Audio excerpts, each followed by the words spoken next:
Hey everyone, as promised, I'm back with another video this week. Firstly, a quick shout out to Ashton, who just turned 30, who apparently loves these videos, so thanks very much for your support, Ashton. Now for some more bookish stuff. What was I going to tell you? I'm scatterbrained today. You should see the setup I had to put this camera in place and the kind of blooper reels that were just me swearing because the thing kept falling off. So forgive the scatteriness today.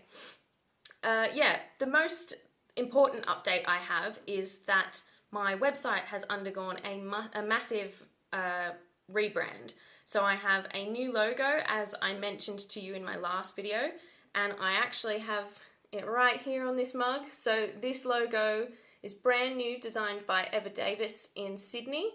And we had a lot of fun working on the sort of brand identity of that. So a big thank you to Ev for that. I'm also super excited to have gotten my mug. I wish I could show you the other side, but it's actually the title of next year's book, so that'll have to wait. So my website's undergone a big facelift. It has needed that for a very long time. And initially I was going to have someone else do that for me, and as with all things 2020, it just didn't go to plan. So I've ended up taking on the role of web developer myself. I think it's looking okay. Well, I think it's looking pretty good for someone who doesn't actually know how to design a website.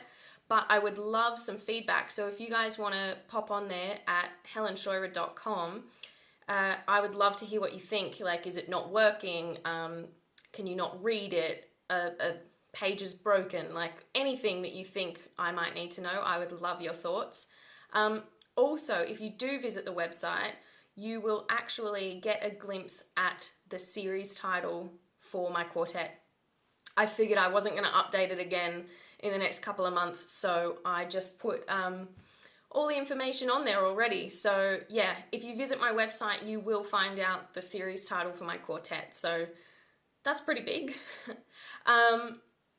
Also in other news, I finished book 2 of next year's series. So it's just the first draft, so it's pretty skeletal. It is a bit of a mess, to be honest. And I'm at the stage where I'm supposed to be reworking it. And that's quite difficult. Basically, you need to take a step back from your manuscript and look at the big picture stuff like pacing, like characterization. Are there any gaping plot holes, that sort of thing. I'm finding it quite hard to do that at the moment. I probably needed some extra time away from the manuscript, but I've put myself under quite a big deadline and a lot of pressure because I want as much of this series done as possible before the first one comes out, because essentially as soon as that first one comes out, my time's cut in half. I have to do a lot of promotion, I have to do a lot of marketing, and just generally my kind of focus is split into too many different things. So yeah, I wanted to get as much of the series done as possible, and also I want to be able to release them quicker. I think I might have mentioned that in my last video, but yeah, I would love to be able to release them closer together so you guys don't have to wait until the next book comes out for too long. As a reader, I love being able to binge read books. I know it's quite hard, like when you read something you love and then you've got to wait a year to find out what happens. Also, as an author, I think we also have the fear that somebody might read our book in 2019, and by the time the next one comes out in 2020, they've forgotten that it's coming out, or they've forgotten what happened in the first one, or that momentum is lost and that passion from the reader is kind of fizzled out a little bit, understandably. I definitely want to have a quicker release schedule, but that means that I've got to do a lot more work up front. So yeah, that's sort of what's going on with book 2. I'm kind of waiting to be able to talk to one of my writer friends who's also working on a book. We tend to kind of have these big ranty phone calls together, and we don't necessarily talk in detail about plot and characterization and stuff. I think it's just a matter of venting about how difficult things can be, and then kind of getting that off our chest, hanging up the phone, and then just getting stuff done. So yeah, I'm looking forward to having a chat with her about things. And yeah, I'm hoping to have book to beta readers in February. I'm at a point now where I kind of want to just send it off now. I'm getting impatient, and I'm dealing with a lot of self-doubt at the moment, so wondering if it makes sense, wondering if it's any good, that sort of thing. But I think it's too soon really to send it off to beta readers, and it's definitely underwritten at the moment. I've added 6,000 words since finishing the draft, so it's now at 76, but given that the first one is 114,000 words, it definitely needs more added on, and I've left a lot of room for character development, for setting development, because we're in a totally new setting this book, so that's also tricky as well. But yeah, it's a lot of things to consider. I'm also at a stage where I'm starting to think about my launch strategy for, I nearly said the name then.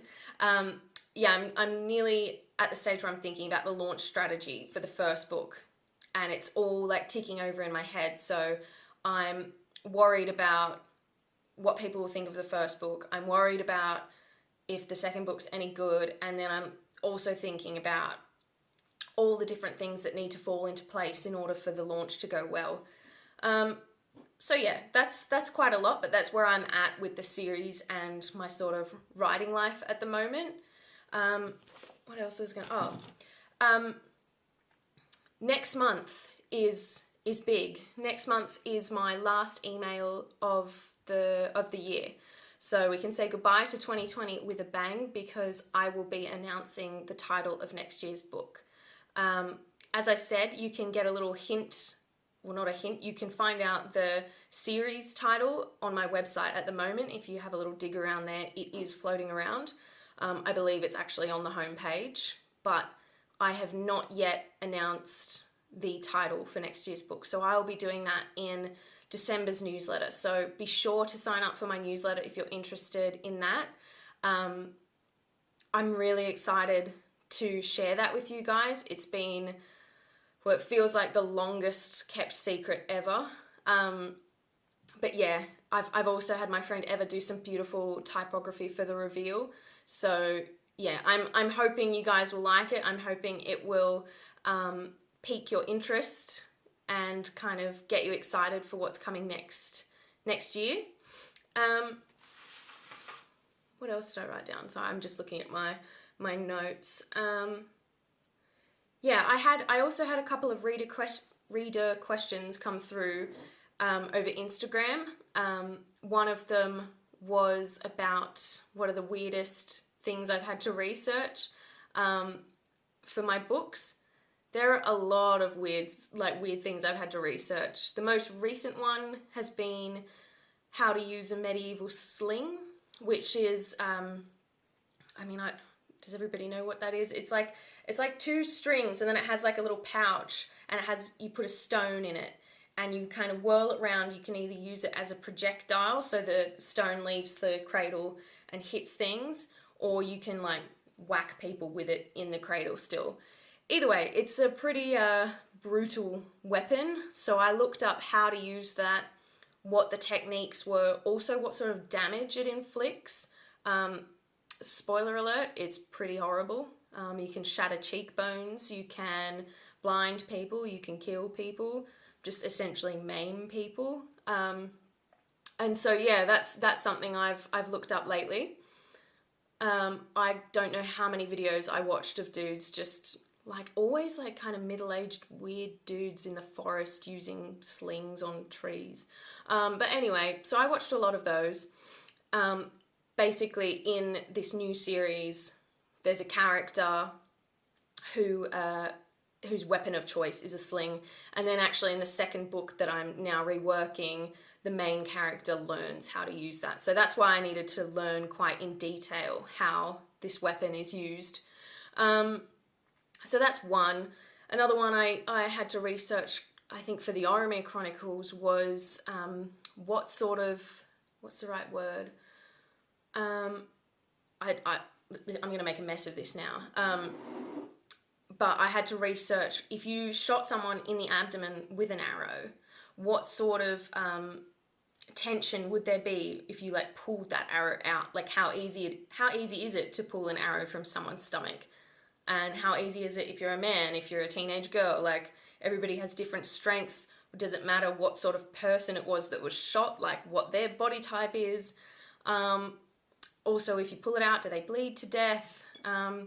So you can see a sort of theme here with my research. Obviously, I've not shot anybody in the stomach with an arrow, so that's usually the sort of stuff I have to research. I've also been asked several times when my next book is coming out. It's coming out next year. If you sign up to my newsletter, which you can do through the link in my bio, you will get more information about that come December.